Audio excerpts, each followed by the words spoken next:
Sunday evening Pakistan drones India borders enter అయ్యాయి. కానీ దానికి ముందు ఫ్రైడే నైట్ బోర్డర్ దగ్గర గన్స్ దొరికాయి. ఈ రెండు కలిపి చూస్తే ఇది కోఇన్సిడెంట్ కాదు. ఈ వీడియో ఎండ్ వరకు చూడండి. పాకిస్తాన్ గన్స్ అసైన్మెంట్ ఎలా చేస్తుందో క్లియర్ గా చూద్దాం. వెల్కమ్ టు మన mind set. Jan 11, 2026 evening Jammu and Kashmir border లో పాకిస్తాన్ సైడ్ నుండి డ్రోన్స్ ఇండియా టెరిటరీలో ఎంటర్ అయ్యాయి. ఈ డ్రోన్స్ కొన్ని నిమిషాలు హోవర్ అయ్యి మళ్ళీ పాకిస్తాన్ సైడ్ కి రిటర్న్ అయిపోయాయని సెక్యూరిటీ అఫీషియల్స్ కన్ఫర్మ్ చేశారు. కానీ ఈ డ్రోన్ మూమెంట్ ని నార్మల్ గా చూడకూడదు, ఎందుకంటే దీనికి ముందు జరిగిన ఒక ఇన్సిడెంట్ ఈ స్టోరీలో కీ టర్నింగ్ పాయింట్. ఈ డ్రోన్స్ కనిపించడానికి ముందు ఫ్రైడే నైట్ సాంబా డిస్ట్రిక్ట్ లో గగ్వాల్ ఏరియా దగ్గర security forces arm consignment recover చేశారు. యాజ్ పర్ అఫీషియల్ రికార్డ్స్, ఈ వెపన్స్ పాకిస్తాన్ సైడ్ నుండి డ్రోన్ ద్వారా డ్రాప్ చేసినవని స్ట్రాంగ్ సస్పిషియస్ ఉంది.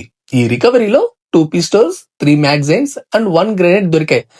ఈ ఇన్సిడెంట్ ఆల్రెడీ బోర్డర్ లో అలర్ట్ లెవెల్ పెంచింది. అందుకే January 11 ఈవినింగ్ డ్రోన్ మూవ్మెంట్ ని సెక్యూరిటీ ఏజెన్సీస్ చాలా సీరియస్ గా తీసుకున్నాయి. ఈ వీడియో ఇన్ఫర్మేటివ్ అనిపిస్తే లైక్ చేసి, షేర్ చేసి, సబ్స్క్రైబ్ చేసి సపోర్ట్ చేయండి.